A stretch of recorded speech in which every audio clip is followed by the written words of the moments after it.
Boa tarde, queridos e queridas ouvintes. Aqui quem fala é Caio Souza, apresentador do Econopapo de hoje, que é uma parceria com o Programa de Educação Tutorial em Economia, o PET Economia UESB. De antemão, gostaria de agradecer a Leone e ao professor Daci pela oportunidade e por essa parceria que se inicia. E hoje vamos falar sobre criptomoedas. A boa educação financeira nos ensina que temos que controlar nossas despesas para manter um orçamento equilibrado. Planejamento, controle e o estabelecimento de metas são essenciais para alcançar o objetivo. Neste contexto, os investimentos têm que ser vistos como uma meta, etapa, e não como uma casualidade. Ou seja, um bom orçamento deve, quando possível, já conter tal previsão. Mas onde investir o seu dinheiro? Poupança, renda fixa, ações, imóveis, dólar? Quem acompanha o mercado já ouviu falar em moedas digitais e criptomoedas. Mesmo que de longe, certamente já foi surpreendido pelos altos e baixos dessas moedas digitais no noticiário. As criptomoedas já são a realidade. Só o Bitcoin alcançou a capitalização de mercado de mais de $1 trilhão em 2021. No entanto, elas ainda despertam desconfianças e dúvidas sobre como funcionam. A mais famosa é o Bitcoin, mas muitas outras já têm sua relevância. E também a simpatia dos investidores. Mas afinal, o que é uma criptomoeda? É tudo a mesma coisa? Para que servem, como elas surgiram, são seguras? Essas e muitas outras perguntas serão respondidas neste Econopapo.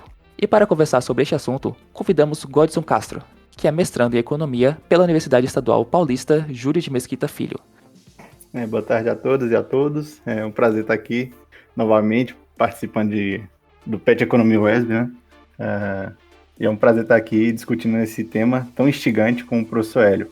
Também fará parte do nosso Econopapo de hoje o professor Hélio Lopes, que possui graduação em Ciência da Computação pela Universidade Federal de Mato Grosso, mestrado e doutorado em Ciências da Computação pela Universidade Federal de Pernambuco.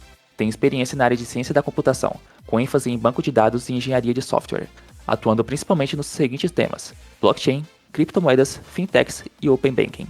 Boa tarde, né? Muito obrigado pela oportunidade de estar aprendendo aí com vocês também. Então, Godson, mesmo fazendo parte do nosso dia a dia, muitas vezes não notamos o que de fato é uma moeda. Então, eu queria que você explicasse para os nossos ouvintes quais são as funções de uma moeda convencional. A moeda ela é um instrumento central, né, do ponto de vista econômico.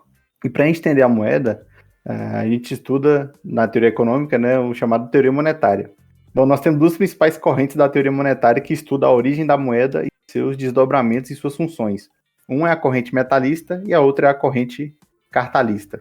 Bom, a primeira corrente, que é a corrente convencional, que está aí na maioria dos livros de economia, ela compreende que a moeda é qualquer mercadoria que cumpra principalmente três funções: a de intermediário de trocas, a de unidade de conta e a função de reserva de valor.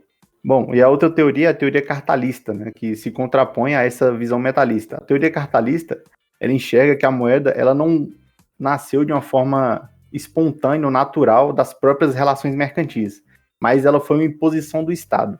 Então, o Estado ele utilizou seu poder, né, principalmente o Estado monárquico, ele utilizou seu poder para implementar a moeda, principalmente com o objetivo de captação de impostos, né, de captação de riqueza da sociedade. Então, essas duas teorias possuem visões diametralmente diferentes sobre a origem da moeda. Enquanto os metalistas entendem que a moeda surgiu de forma espontânea, como consequência dos desdobramentos mercantis, né, da própria complexificação social e das relações econômicas, a teoria cartalista compreende que a moeda nasce de uma vontade estatal, como algo imposto, digamos assim, à sociedade. Professor Hélio, agora, boa tarde para você de novo. Agora eu tenho uma pergunta para você. Eu queria saber agora que Godson discorreu sobre o que eram as moedas, como foi toda essa história, se a criptomoeda seria uma evolução dessa moeda. Eu acredito que sim, que é uma evolução, né? É uma nova forma, uma nova maneira de você utilizar a moeda. As cripto, o nome, né? Esse prefixo cripto vem da criptografia, né? Ou seja, embaralhado, são dados embaralhados, criptografados. Então, ela é uma moeda digital, né? As moedas digitais já existiam, né, há muito tempo. Os cartões de crédito, de débito, os gateways de pagamento, né, como PayPal, PagSeguro. São modelos de pagamento em dinheiro digital.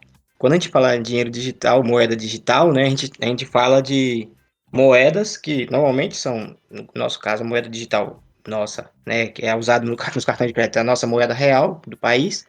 E essas moedas, elas são elas não são criptografadas, né? As moedas digitais, elas estão sob uma autoridade, a gente chama de autoridade central. Tem alguma instituição financeira que faz a gestão dessa moeda e faz o controle de tudo que entra e que sai nas contas dos clientes, né, que utilizam essa moeda digital. O que a criptomoeda fez ela adicionou algumas características a mais nessa moeda digital. Então, quando a gente diz uma moeda digital, é uma moeda que só existe no ambiente digital, né? Ela é bit, ela é byte, falando do ponto de vista, ela é software, né? Não existe a gente chama de moedas intangíveis, porque não existe um físico, né? Como o real, que você pega um dinheiro ou a moeda, né? Você pega essa moeda física, então, essa moeda física, ela é tangível, né? Quando a gente vai para o digital, a gente chama isso de intangível, que a gente não consegue pegar. Software a gente não pega, né? Mas a gente sabe que tem lá dentro. Então, assim, a gente já tem as moedas, já tínhamos, né, as moedas digitais e as criptomoedas vieram com algumas características inovadoras, que a mais marcante, ela é sem autoridade central, né, ou seja, não existe como as outras moedas digitais, que existe uma gestão financeira, uma instituição financeira por trás que faz a gestão dessas moedas. O sistema é totalmente descentralizado. Não existe uma instituição a se recorrer para você tentar resolver qualquer problema, qualquer conflito em uma transação. Então, Godson, uma pergunta pra você. A gente vê que nos noticiários que eles falam bastante do Bitcoin, só que no ramo de criptomoedas existem várias, né? Então por que que entre as criptomoedas o Bitcoin se destaca tanto? Eu acredito que tem vários fatores que contribuem para o Bitcoin ser a criptomoeda com maior visibilidade. Além dela ser a primeira, ela que abriu todo esse espaço, né, para toda essa categoria, ela foi também a que conseguiu a maior valorização. Ela é a moeda que tem o maior preço, né, unitário em dólar, e pelo maior tempo também, por todo um contexto ideológico, porque ela nasce, não coincidentemente, após a crise financeira global de 2008. Ela vem como uma crítica a todo o sistema convencional, né, sistema monetário convencional, também pela sua trajetória, né? Então, ela é uma moeda que já tem mais de 10 anos. Ela nasce em 2009, ela consegue alcançar o pico, se não me engano, ultrapassar o pico de $1.000, né, por Bitcoin em 2013, contudo, ela se mantém abaixo ali, mas só em 2017, ela consistentemente, né, o Bitcoin, consegue ultrapassar o preço unitário de $1.000. Eu acredito que esses fatores, né, tanto o ideológico como da trajetória, influenciam na sua maior visibilidade. Ela também é a moeda que tem a maior dominância de mercado, né? Então, de todo o mercado de criptoativos ou criptomoedas, a dominância de mercado, a capitalização do Bitcoin, ela ainda é superior a 50% de todo o mercado. Claro que isso varia, né, de acordo com as oscilações dos preços das criptomoedas.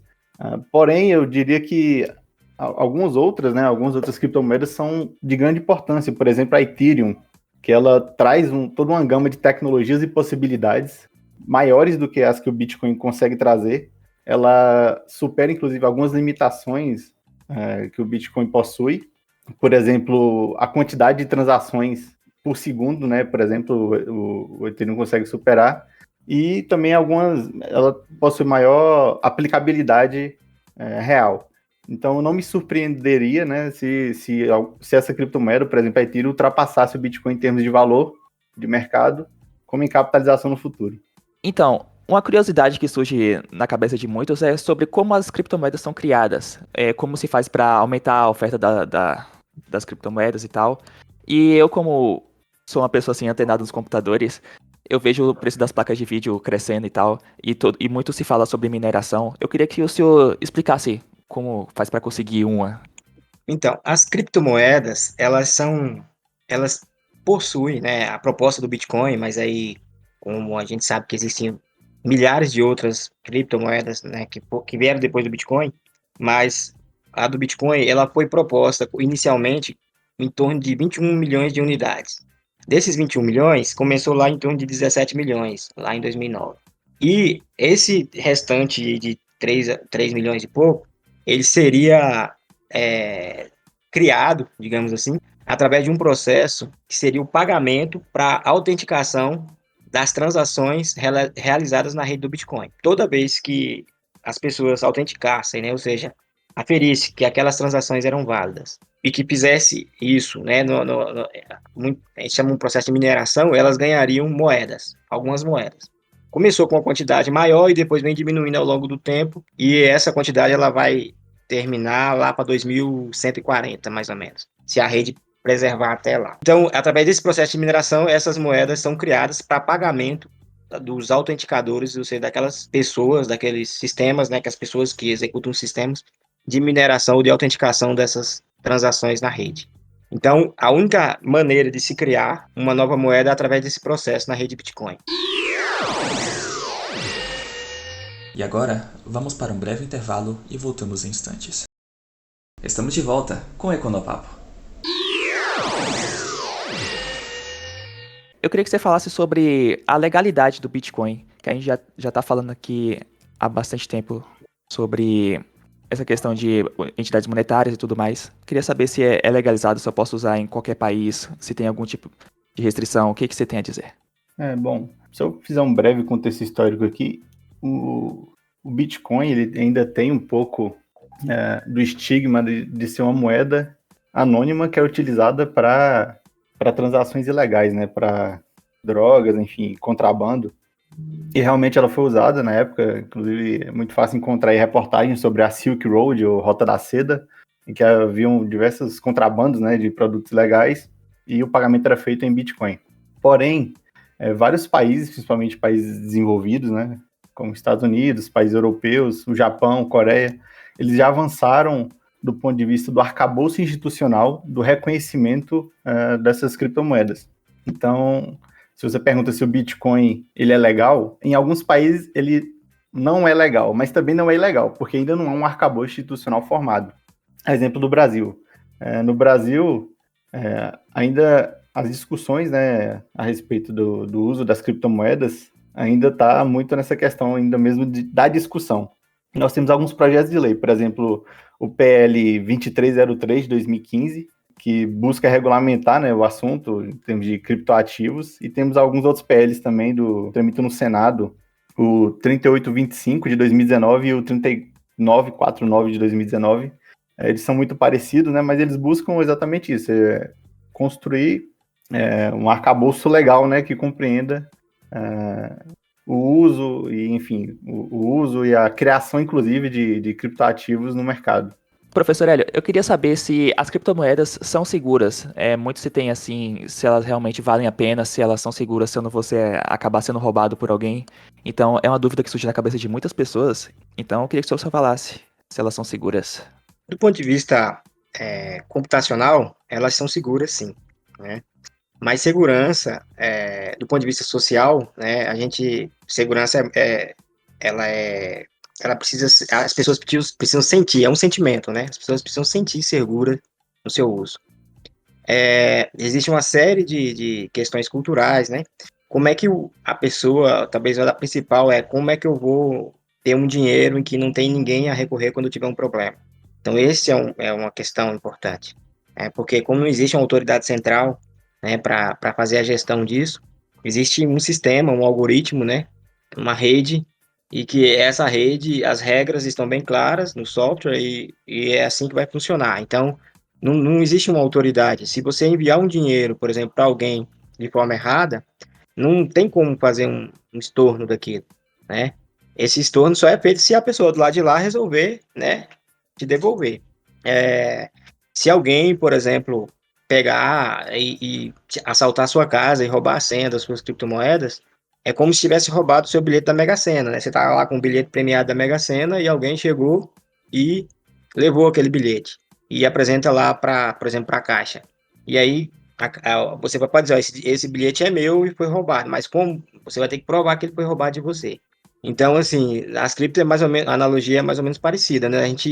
As senhas, elas são uma espécie de bilhete premiado. Se alguém pegar, é o dono. Porque não existe uma ligação com a rede entre o nome da pessoa, a CPF, alguma coisa assim, e aquela senha daquela conta, né?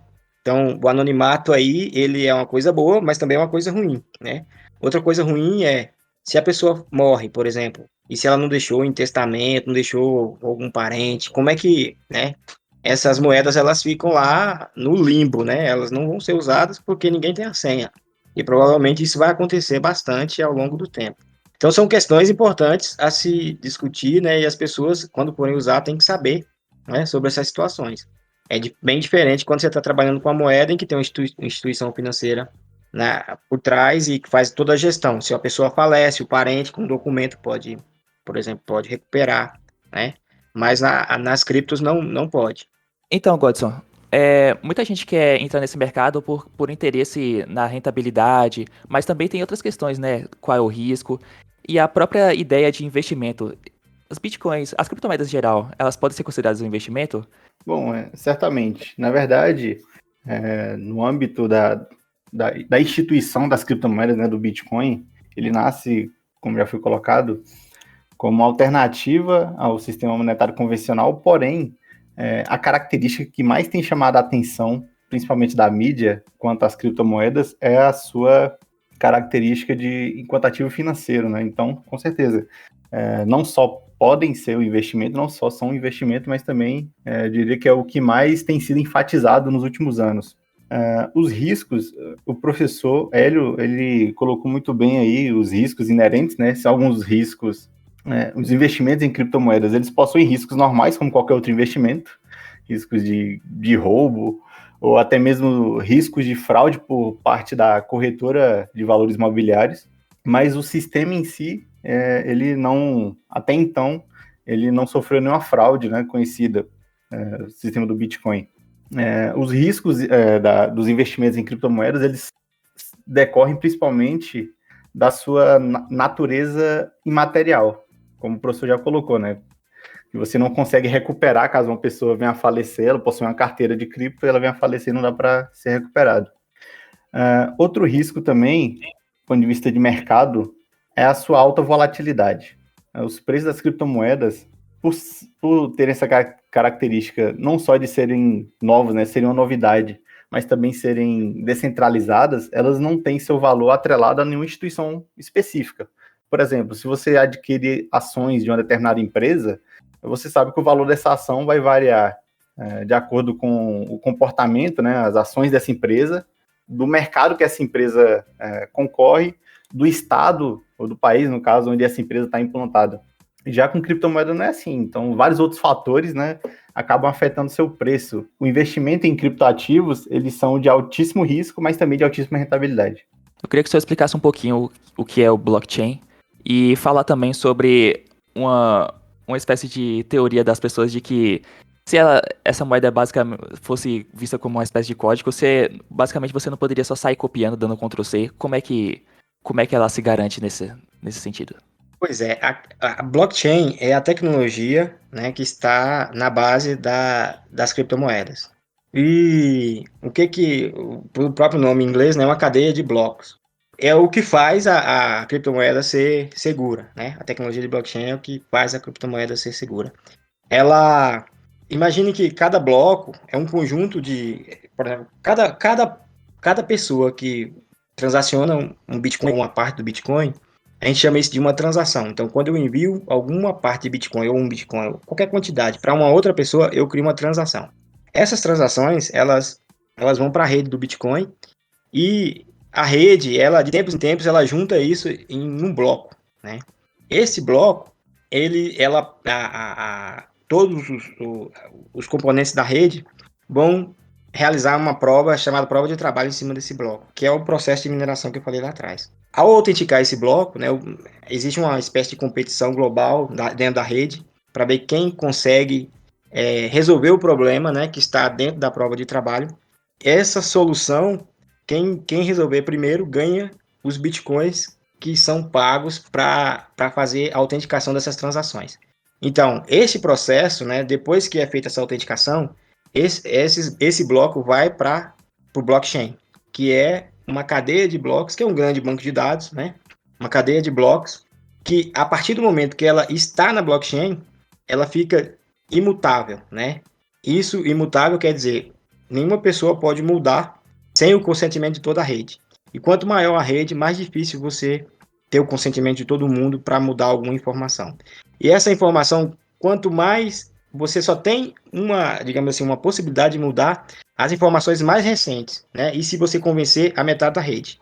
Se você não, por exemplo, informações mais antigas, você não só deve convencer daquele bloco, mas de todo o bloco a partir daquela. É um encadeamento, né?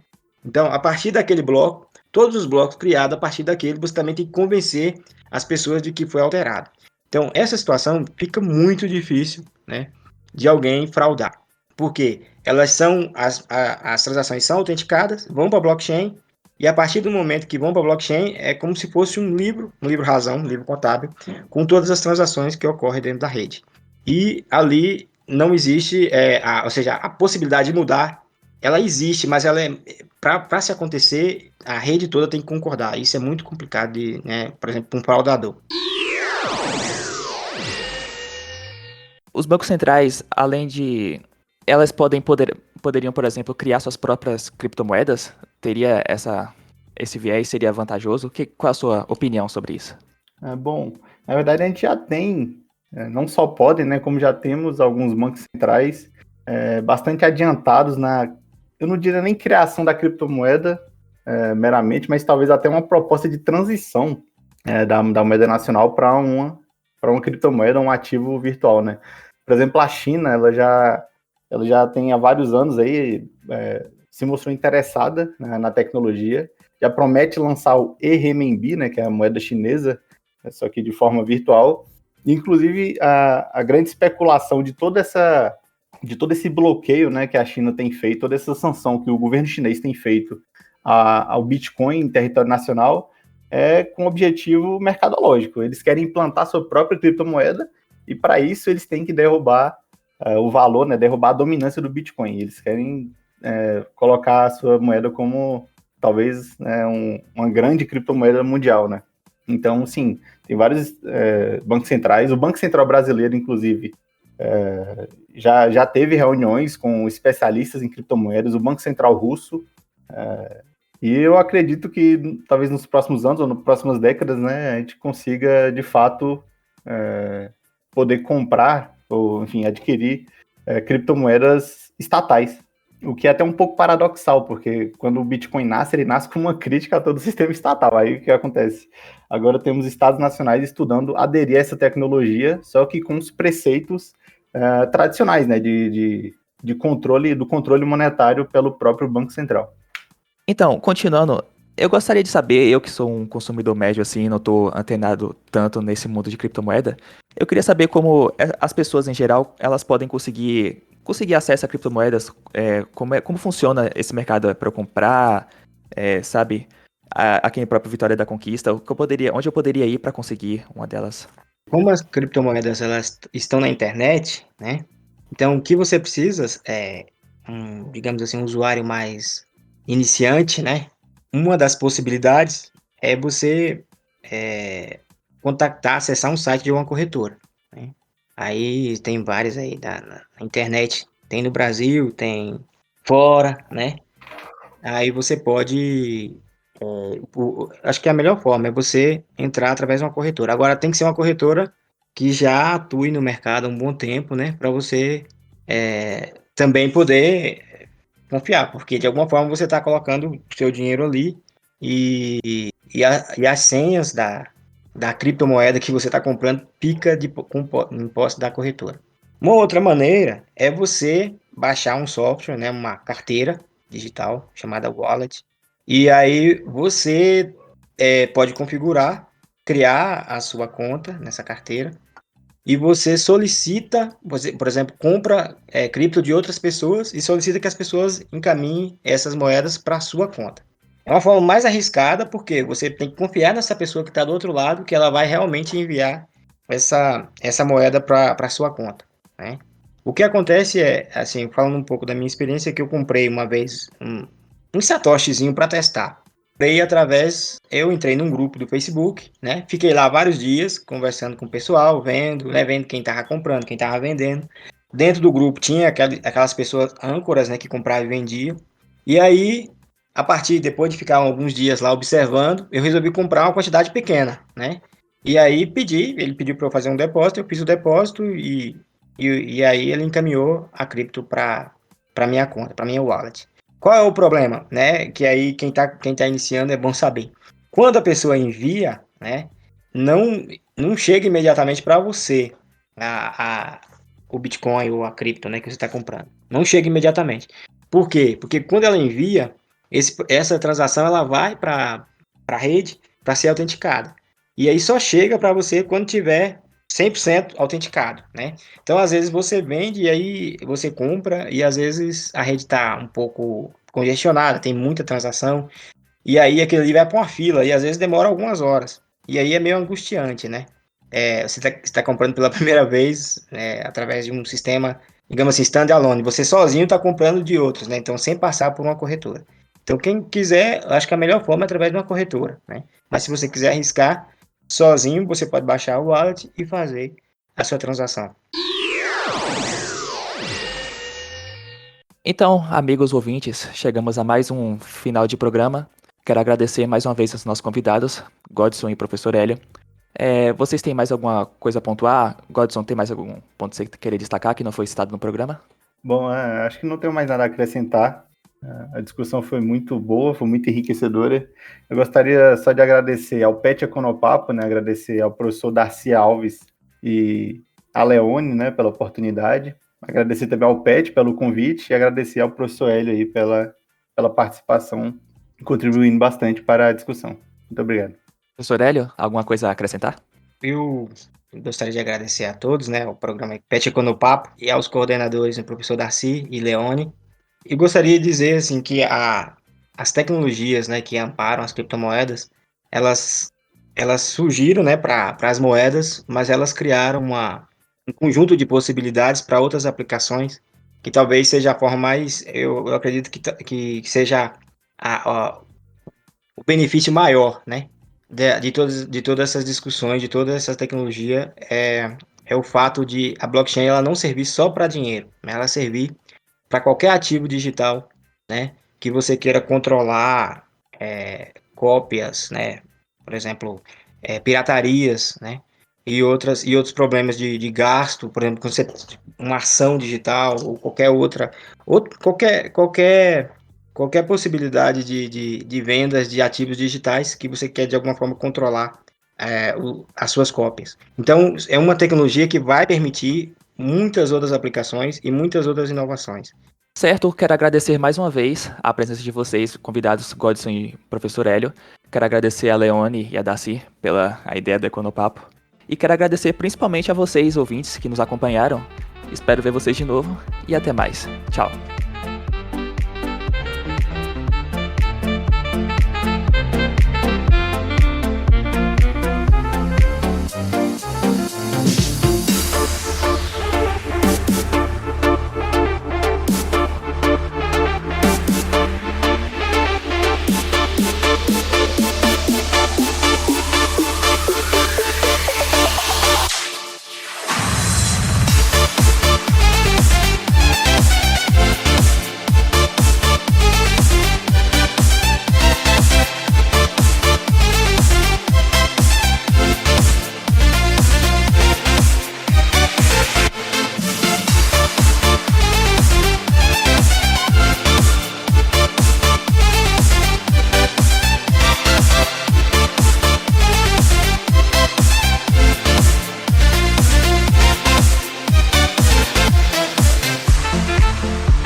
Direção: Gildásio Santana Júnior.